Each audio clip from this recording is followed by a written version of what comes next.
Hello दोस्तों। आपने कभी ना कभी मत्स्य कन्या यानी मरमेड के बारे में सुना ही होगा। कहते हैं इस जीव का ऊपरी शरीर इंसानी होता है तो निचला शरीर मछली का होता है। कोई मानता है कि ये जीव इस दुनिया में होता है तो कोई इस बात को बिल्कुल ही नकार देता है। आज मैं आपके लिए ऐसे ही एक मत्स्य कन्या की दिल दहिला देने वाली कहानी लेके आया हूं जो सागर नाम के युवक के साथ घटी। तो फिर मेरा नाम है सारंग और शुरू करते हैं सारंग स्टोरी टाइम के आज के एपिसोड को। सुनसान और रहस्यमयी तट पर बसे एक छोटे से गांव का नाम था कचरेवाड़ी। ये गांव चारों तरफ से काले पत्थरों से घिरे समुद्र के बीच बसा था। समुद्र की लहरें यहां एक अजीबोगरीब आवाज करती थीं, मानो किसी की कराह सुनाई दे रही है। गांव के बुजुर्ग कहते थे कि इस समुद्र में मत्स्य कन्या का वास है। उसे कभी परेशान मत करना, नहीं तो श्राप से बचना नामुमकिन होगा। गांव के युवा इन कहानियों को मजाक मानते थे, लेकिन बूढ़े लोग इन बातों को बड़े गंभीरता से लेते थे।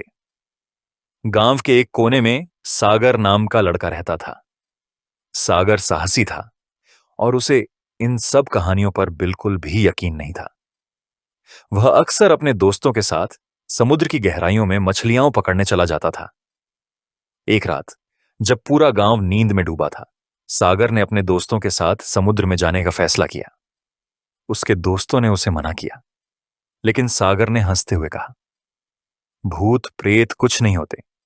ये मत्स्य कन्या की कहानी तो बस बच्चों को डराने के लिए बनाई गई है।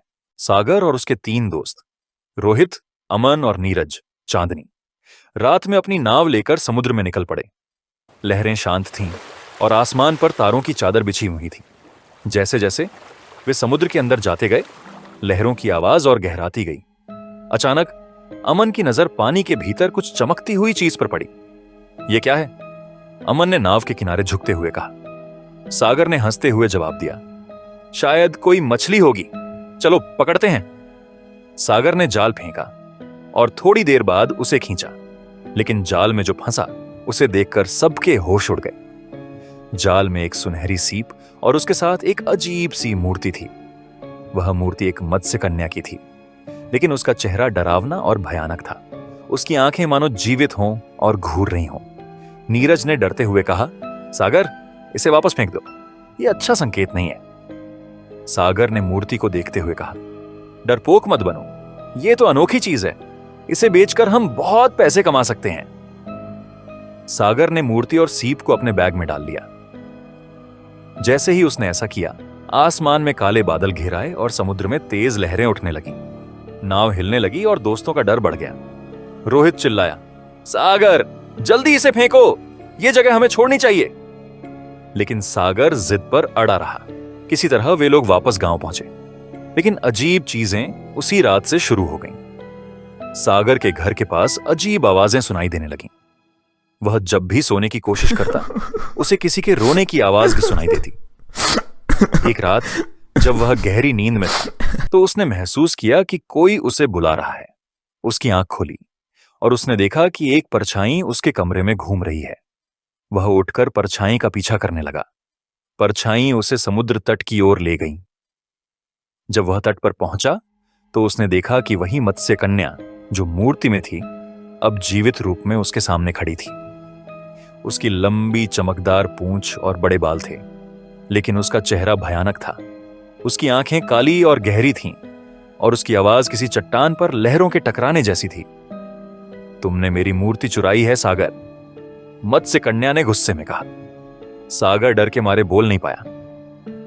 जो मेरा है वह लौट आओ, वरना तुम्हारा अंजाम बुरा होगा, उसने धमकी दी। सागर ने डर के मारे मूर्ति वापस करने का वादा किया, लेकिन सुबह होते ही उसने यह बात भूलकर अपने दोस्तों को मूर्ति दिखाने का फैसला किया। उसने मूर्ति को छिपाकर रख लिया और सोचा कि इसे अच्छे दामों में बेचा जाएगा। उसके दोस्तों ने जब मूर्ति देखी तो वे भी डर गए। अमन ने कहा, इस मूर्ति को तुरंत वापस समुद्र में फेंक दो, यह हमारे लिए बुरा साबित हो सकती है। सागर ने हंसते हुए कहा, तुम सब बेवजह डर रहे हो, मुझे कुछ नहीं होगा।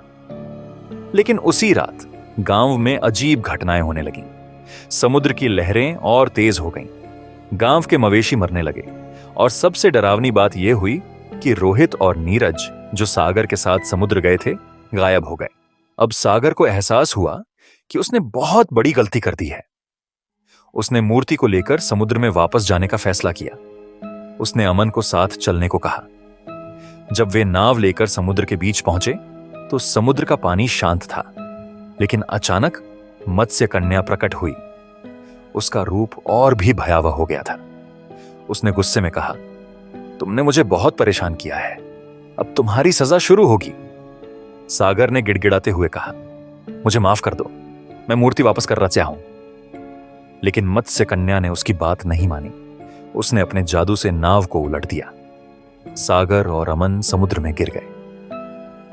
अगले दिन गांव वालों को सागर और अमन की लाशें समुद्र तट पर मिली।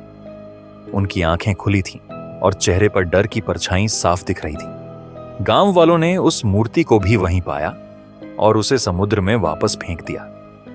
उसके बाद से कचरेवाड़ी के लोग समुद्र के पास जाने से डरने लगे। वे हर साल समुद्र तट पर पूजा करते और मत्स्य कन्या से अपनी रक्षा की प्रार्थना करते। लेकिन कहते हैं, जब भी कोई इस गांव में मत्स्य कन्या की मूर्ति को परेशान करता है तो उसका अंजाम सागर जैसा ही होता है। अगर यहाँ तक आप हमारे साथ हैं, तो ये वीडियो आपको कैसी लगी ये आप कमेंट्स में जरूर लिख के भेजें। इस चैनल पर हम इसी तरह की और खौफनाक वीडियो लाते रहेंगे, इसीलिए सपोर्ट करें। वीडियो को लाइक करें, शेयर करें। चैनल पर नए हो तो सब्सक्राइब करें, साथ ही बेल आइकॉन को प्रेस करके ऑल के ऑप्शन को सिलेक्ट करना न भूलें, ताकि वीडियो की नोटिफिकेशन आपको सबसे पहले मिले। तो फिर मिलते हैं किसी और वीडियो में। जय हिंद।